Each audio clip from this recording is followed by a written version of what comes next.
Elimika na Mahasin TV, pata kujua wema wa Uislamu.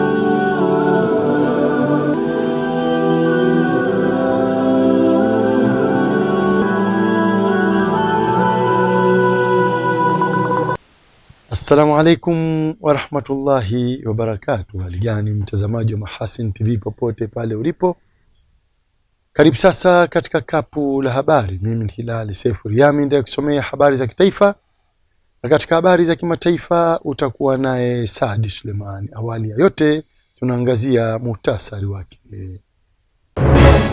Moto ambao chanzo chake hakijafahamika mara moja wateketeza sehemu ya vizimba katika soko la mbao Sabasaba, manispaa Ilemela, mkoani Mwanza.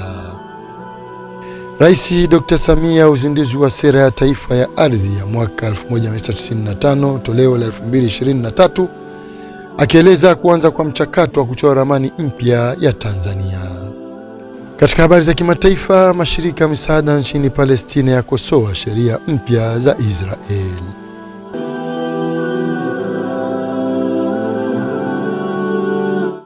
Na mkapu la habari linaanzia jijini Mwanza. Moto ambao chanzo chake hakijajulikana mara moja umeteketeza sehemu ya vizimba vya wafanyabiashara wa mbao katika soko la Sabasaba, manispaa Ilemela, mkoani Mwanza, na kuharibu mali ikiwemo mitambo ya kuchana na kuranda mbao katika maeneo hayo. Rajab Shaban Matuga anatuarifu zaidi. Kaimu kamanda wa jeshi la zimamoto na uokoaji mkoani Mwanza, mrakibu wa zimamoto Elisa Mugisha, amesema wamefika eneo la tukio dakika 9 baada ya kupokea taarifa na kufanikiwa kudhibiti moto huo. Na eneo kubwa lilokuwa limeathirika ni sehemu ambazo zina magogo, mbao pamoja na mashine. Lakini tumeweza kupambana kwa wakati tulivyoweza, tukazuia moto usisambae. Na kwa ujumla waathirika wakubwa ni kama 12, lakini kuna wengine wadogo wadogo, jumla wanafika kama waathirika 30. Japo soko hili lina watu zaidi ya 1000. Kwa hiyo kwa kiwango kikubwa tumeweza kupambana na moto mpaka kufikia hatua ambayo tumefikia kuuzima kabisa. Kinachofuatia ni uchunguzi. Tumeshaanza uchunguzi. Zipo taarifa nyingi mbalimbali, lakini nadhani hizo sio rasmi. Taarifa rasmi itatolewa baada ya kuwa tumekamilisha uchunguzi. Mkuu wa mkoa wa Mwanza Saidi Mtanda amefika eneo la tukio pamoja na kutoa pole kwa waathirika. Amewataka kuwa watulivu wakati ambao taarifa ya uchunguzi wa chanzo cha moto huo ikiendelea kufanyika. Kama isingekuwa ni uweledi wa jeshi la zimamoto, pengine sasa tungekuwa tunazungumzia ajali hii imewaathiri watu wengi sana. Wakati ninapita hapo nikawa nauliza chanzo ni nini, kukawa na maoni tofauti. Kwa hiyo nikubaliane na niungane na kamanda wa zimamoto kwamba uchunguzi ufanyike ili tufahamu chanzo cha moto ni nini. Ukishafahamu chanzo, unaweza hata kujua hatua gani unazotakiwa kuchukua.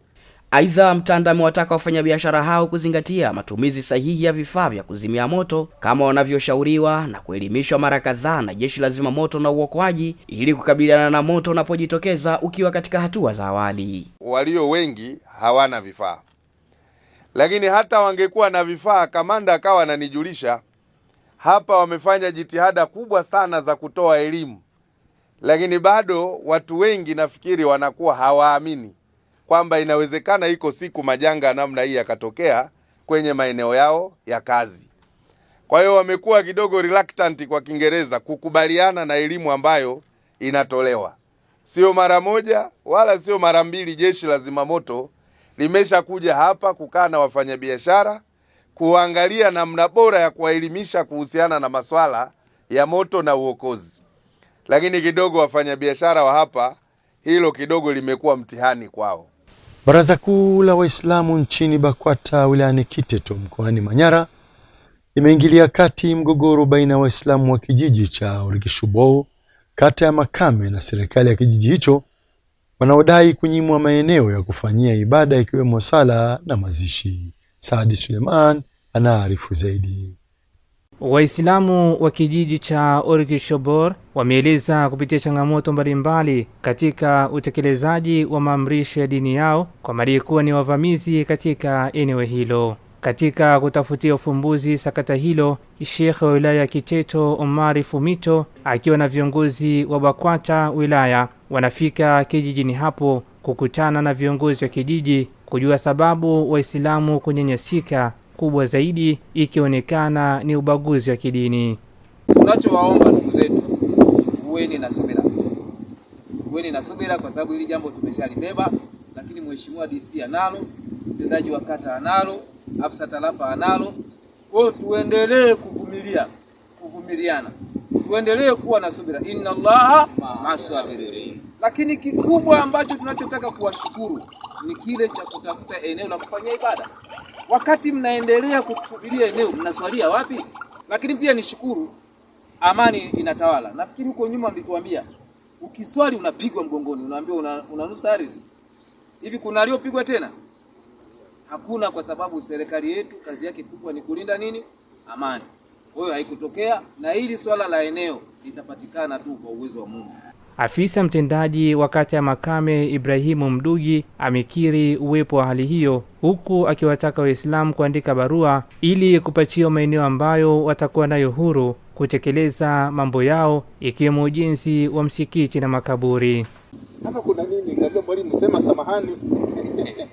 Aliposema samahani akasema kwanza mwalimu mimi rafiki yangu, niko naye muda mrefu, sina tatizo naye, tutayatengeneza. Kumbe hili jengo nalo lilikuwa limeweka sumu nyingine ya sisi kuchelewa kupata nini?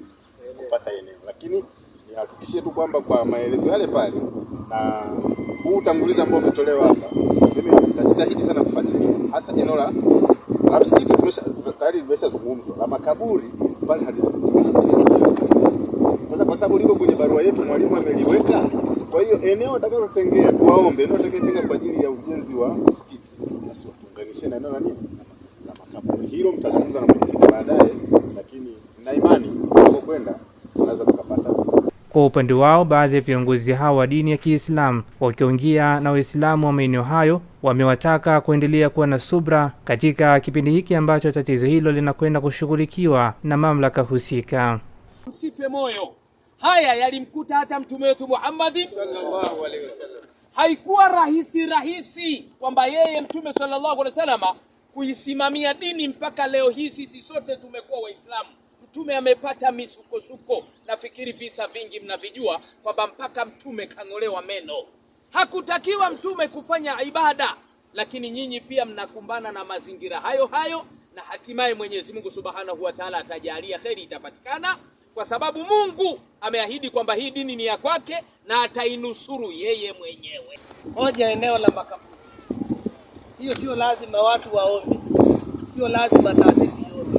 Hii sala lipo kwenye ndani ya serikali. Lakini la pili, maeneo ya taasisi. Taasisi ya Kiislamu eneo lao na taasisi ya Kikristo eneo lao. Haya ni mambo ambayo sio lazima Wakristo wala Waislamu watoe maombi. Haya yapo. Tulikuuliza ulikiri kwamba tayari yapo kwenye mfumo na ulishawaelekeza. Kama ulishawaelekeza wakumbushe tena. Ikiwezekana kwenye vijiji vyote fuatilia yale maeneo na uyaone na yapimwe, wakabidhiwa Waislamu. Waislamu eneo lenu hilo, Wakristo eneo lenu hilo, eneo ya makaburi ni haya, Waislamu la kwenu hilo hapo, Wakristo la kwenu. Mbali na changamoto hizo, Waislamu maeneo hayo wameanza jitihada mbalimbali za ujenzi wa msikiti na madrasa, ikiwemo kufitua matofali na kuomba kusaidiwa kupata eneo kubwa zaidi ili kuzidi kuhuisha Uislamu katika kijiji hicho. Tukielekea jijini Dodoma, Rais wa Jamhuri ya Muungano wa Tanzania Mheshimiwa Daktari Samia Suluhu Hassan amesema serikali iko kwenye mchakato wa kuchora ramani mpya ili kuendana na mabadiliko yaliyopo, ambapo mara ya mwisho ramani ya Tanzania ilichorwa na mwaka 1978. Rajab Shaban Matuga kwa mara nyingine anaarifu zaidi. Rais Dr. Samia amesema hayo wakati wa uzinduzi wa sera ya taifa ya ardhi ya mwaka 1995 toleo la mwaka 2023 uliofanyika katika ukumbi wa Jakaya Kikwete JKCC jijini Dodoma.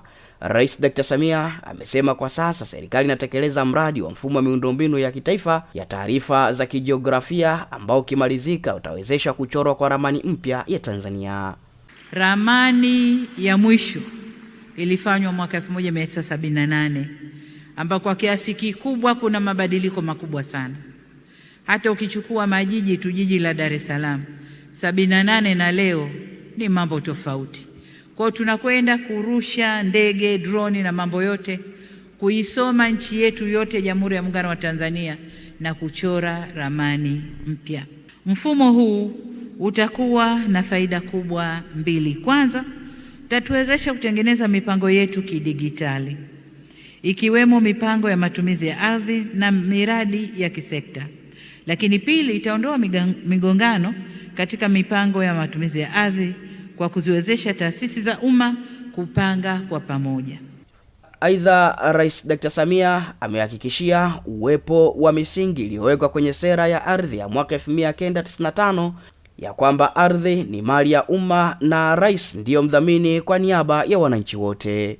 Haki ya kumiliki ardhi na kutumia ardhi iliyopatikana ama kwa kumilikishwa au serikali au kimila itaendelea kuwa ndio mifumo pekee ya kumiliki ardhi. Na ninaposema kimila, kama alivyosema waziri, ile mila potofu tumeiondosha. Mila ya kwamba mwanamke hawezi kumiliki ardhi haipo. Kamishna wa ardhi ataendelea kuwa na mamlaka ya kipekee ya utawala wa ardhi nchini. Lakini pia ardhi ya umma itaendelea kuwa katika aina tatu, yani ardhi ya hifadhi, ardhi ya kijiji na ardhi ya jumla. Katika hatua nyingine, amesema pamoja na kutoguswa kwa misingi ya sera hiyo, ametaja sababu za ulazima wa sera hiyo kufanyiwa maboresho ili kuendana na uhalisia wa sasa. Tunakwenda kuyajumuisha na kuyapa misingi au msingi wa kisera masuala muhimu ambayo hayakuwa yamezingatiwa kwenye sera iliyopita. Wakati tukiendelea na utekelezaji wa sera 1995, tulikuwa na baadhi ya shughuli muhimu ambazo serikali ililazimika kuzifanya bila kuwa na msingi wa sera. Moja ya shughuli hizo ni zoezi la uimarishaji wa mipaka ya kimataifa ya Tanzania na nchi jirani katika kurahisisha utambuzi wa alama za mipaka. Tumekuwa tukifanya kazi hii lakini bila kuwa na mwongozo wa sera. Sasa tumeamua kuweka kwenye sera ili tupe nguvu katika utendaji wake, lakini pia nguvu ya kutunga sheria au kurekebisha sheria za mipaka yetu. Ofisi ya mkuu wa mkoa wa Tabora imewataka wananchi mkoani humo kuchukua tahadhari za kutosha kujikinga dhidi ya mlipuko wa ugonjwa wa Mpox, huku viongozi katika halmashauri zote wakitakiwa kuendelea kutoa elimu kwa wananchi kuhusu hatari ya ugonjwa huo na jinsi ya kujikinga. Saidi Kapalila anatupasha zaidi.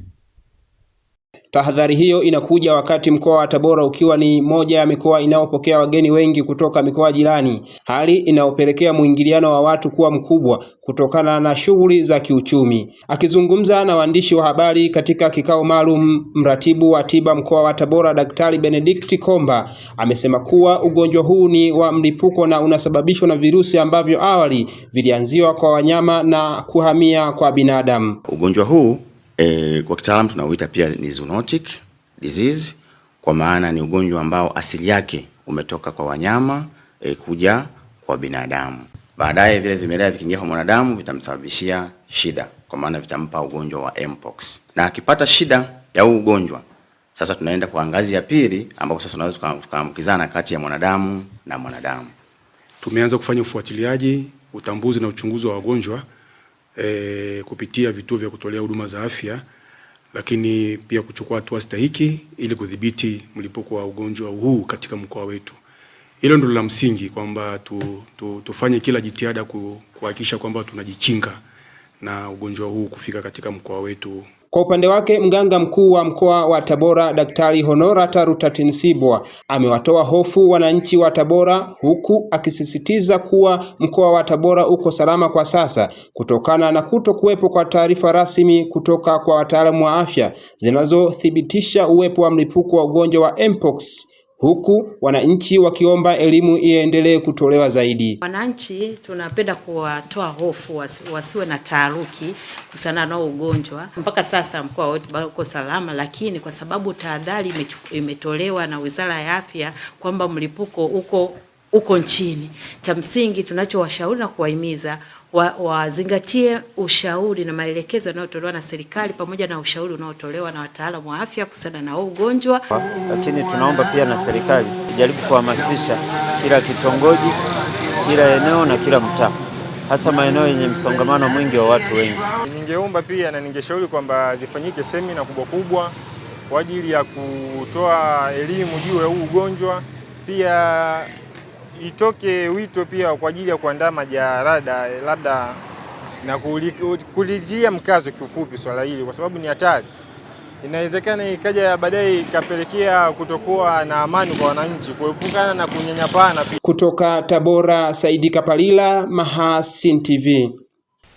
Katika kukienzi kitabu cha Allah Subhanahu wa Ta'ala, Jumuiya ya Kuhuisha Dawa mkoani Mwanza imefanya mashindano ya kuhifadhi Qur'ani kwa kina mama katika kipengele cha juzuu 1 hadi juzuu 3 pamoja na kusoma kwa kuangalia tilawa katika kipengele cha juzuu 1 hadi juzuu 25. Saadi Suleiman anatuarifu zaidi.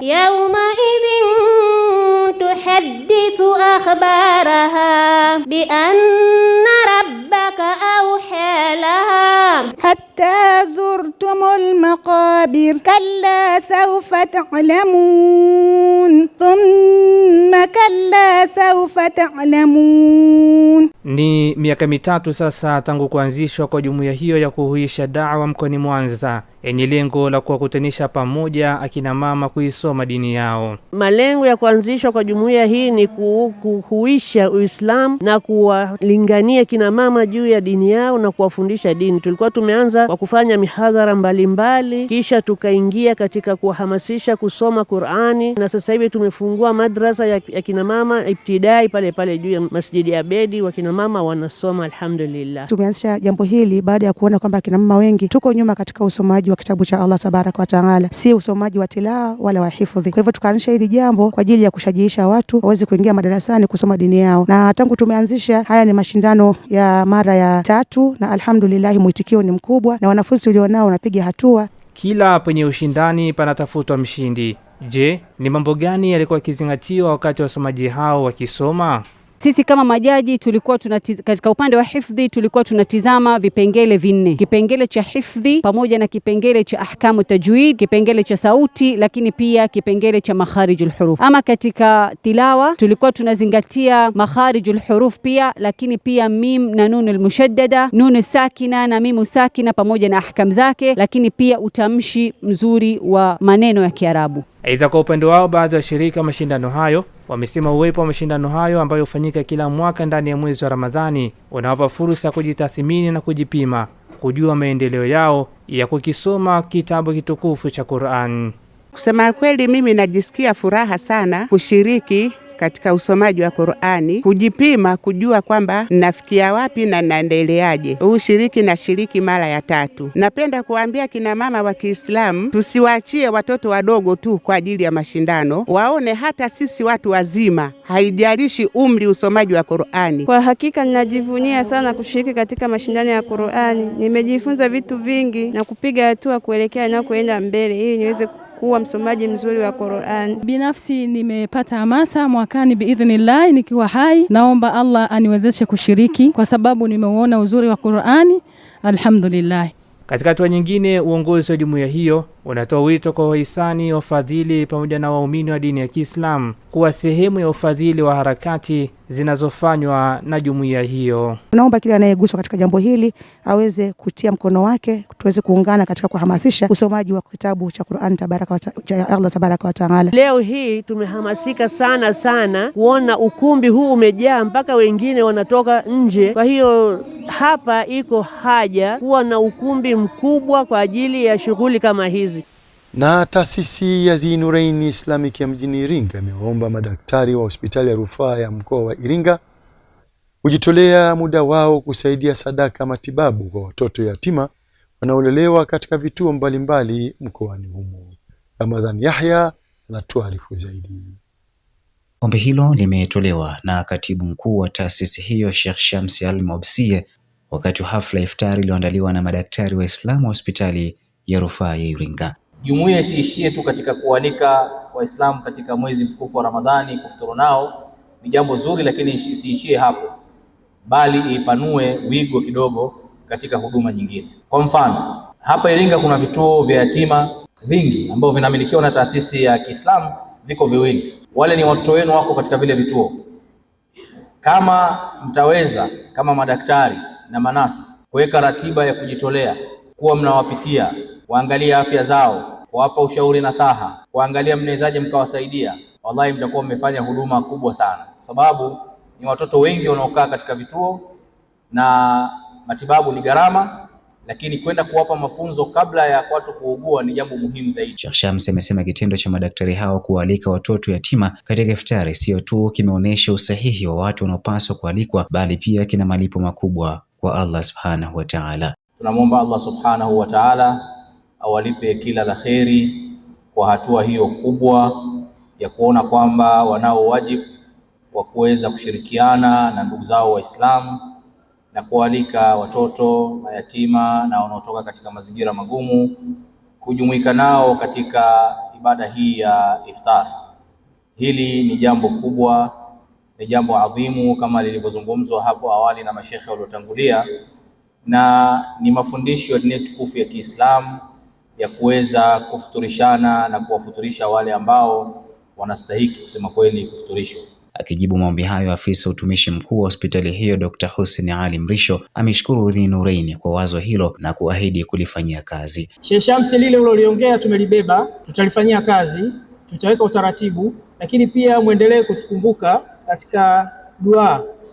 Kwa kweli sisi pale hatuponyi wala hatuzuii vifo, ikifika imefika, lakini katika mapambano haya ya kupambania afya za watu tunavyomtanguliza Mwenyezi Mungu, kiukweli ndiyo dawa pekee na silaha pekee. Awali akizungumza katika hafla hiyo, kaimu mganga mfawidhi mkoa wa Iringa Dr. Huruma Mwasipu amewapongeza wafanyakazi hao kwa tukio hilo na kuwaomba waendelee na moyo huo. Pongezi hizi ninazitoa kwa niaba ya mganga mfawidhi wa hospitali ya rufaa ya mkoa wa Iringa, kwa sababu mmetazama, mmechunguza, mkaona kwamba ili mioyo yenu ibarikiwe, ili mpate baraka za rohoni na baraka za mwilini, ni vema kutazama makundi mengine ya watu ambao pengine kwa namna moja ama nyingine hawana kile ambacho ninyi mnacho. Naye mganga mkuu wa mkoa wa Iringa Dr. Silvia Mamko ameshukuru Dhinurain kwa kufanya matendo ya huruma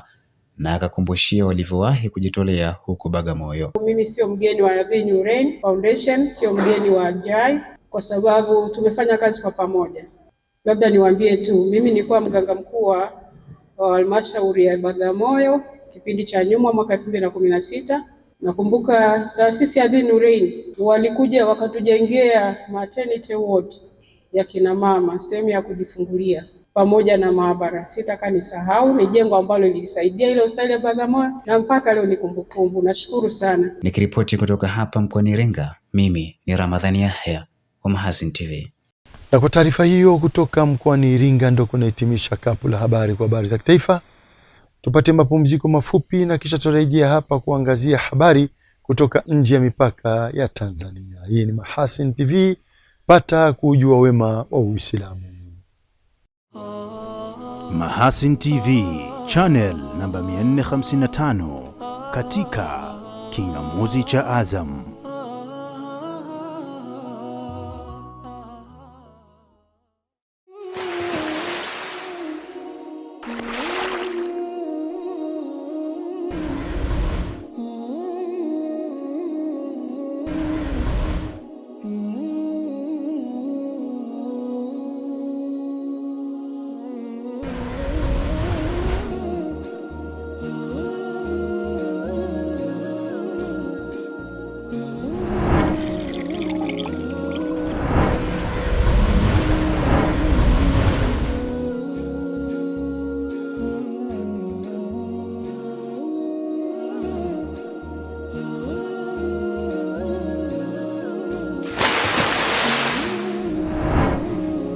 Kunywa maji safi na salama ya uhai.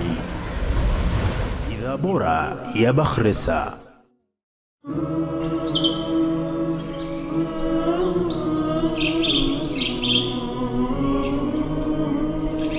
Mahasin TV, pata kujua wema wa Uislamu.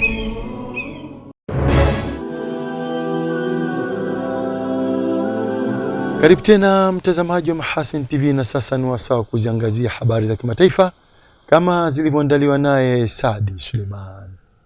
Karibu kwa upande wa habari za kimataifa. Rais wa Rwanda Paul Kagame amezikosoa vikali nchi za magharibi kwa kueneza simulizi potofu kwamba Kigali inaunga mkono waasi wa M23 huko mashariki mwa Jamhuri ya Kidemokrasia ya Kongo. Akihutubia katika mkutano wa hadhara katika mji mkuu wa nchi hiyo Kigali, Kagame amesema nchi za magharibi zinaeneza propaganda kwamba Rwanda inaunga mkono na kufadhili shughuli za M23, huku zikifumbia macho ukweli kwamba Kinshasa inaliunga mkono kundi la waasi wa Kihutu la Democratic Forces for the Liberation of Rwanda. Kadhalika, Kagame ameshutumu Ubelgiji kwa kushinikiza vikwazo vya kimataifa dhidi ya Rwanda kutokana na mzozo mashariki mwa Jamhuri ya Kidemokrasia ya Kongo. Amesema mkoloni huyo wa zamani wa nchi hiyo amekuwa na mtindo wa muda mrefu wa kuidogosha Rwanda. Kagame amedai kuwa Ubelgiji ilimega sehemu kubwa ya ardhi ya Rwanda na kuipa Kongo enzi za ukoloni ili Rwanda ionekane ndogo kama Ubelgiji. Kongo na nchi za magharibi zinaituhumu nchi jirani ya Rwanda kwa kuwaunga mkono waasi wa M23, madai ambayo Kigali imeyakanusha vikali. Kwingineko, watu zaidi ya 40 wamekufa kufuatia dhoruba kali iliyopiga maeneo ya kusini na katikati mwa Marekani mwishoni mwa juma, huku 12 kati yao wakipoteza maisha katika jimbo la Missouri. Idara ya utabiri wa hali ya hewa Marekani ilitahadharisha kuhusu tokea upepo mkali unaweza kugeuka kwa kimbunga katika pwani ya mashariki ya nchi hiyo. Rais Donald Trump ametoa salamu za rambirambi kwa familia zilizopoteza wapendo wao, huku akisema kuwa ofisi yake inafuatilia kwa karibu hali hiyo na itatoa ushirikiano kwa viongozi wa majimbo ili kuzisaidia jamii zilizoathiriwa. Na tuzitamatishe habari za kimataifa. Wafanyakazi wa mashirika ya misaada katika maeneo ya Palestina wameelezea wasiwasi wao kwamba sheria mpya zilizowekwa na Israel zinaweza kutatiza kwa kiasi kikubwa kazi ya usambazaji wa misaada ya kibinadamu. Wafanyakazi hao wanaoyahudumia maeneo ya Gaza na Ukingo wa Magharibi wanaokaliwa kwa mabavu wamezitupia lawama mamlaka za Israel kwa kuweka sheria kali na vikwazo mbalimbali ambavyo vinafanya kazi zao kutotekelezeka. Mashirika ya misaada yasiyo ya kiserikali yanayofanya kazi katika maeneo ya Palestina tayari yanakabiliana na matatizo mengi. Takriban wafanyakazi 387 wameuawa huko Gaza tangu kuanza kwa vita. Saadi Suleiman, Mahasin TV. Shukran Saadi Suleiman kwa habari za kimataifa. Na kabla tujahitimisha kapu letu la habari, tujikumbushe miongoni mwa habari tulizokuwa nazo hii leo. Moto ambao chanzo chake hakijafahamika mara moja wateketeza sehemu ya vizimba katika soko la mbao Sabasaba, manispaa Ilemela, mkoani Mwanza.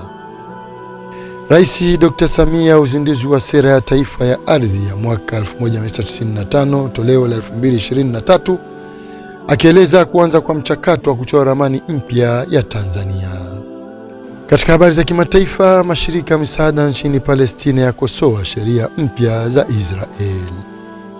Na mpaka hapo ndo tunafika mwisho wa kapu la habari.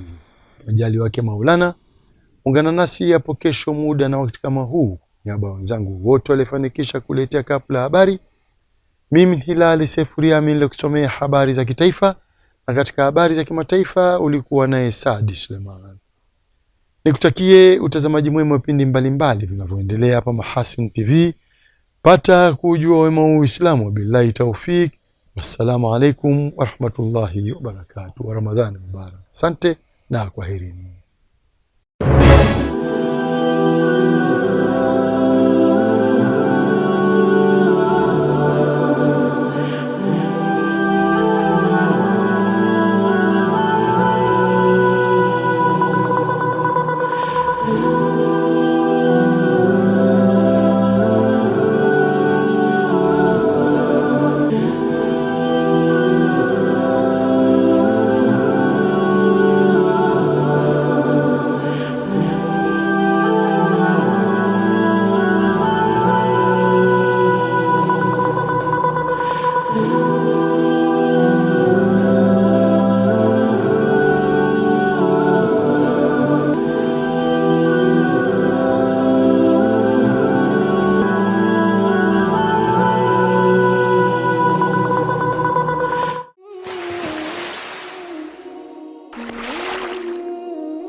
Kunywa maji safi na salama ya uhai.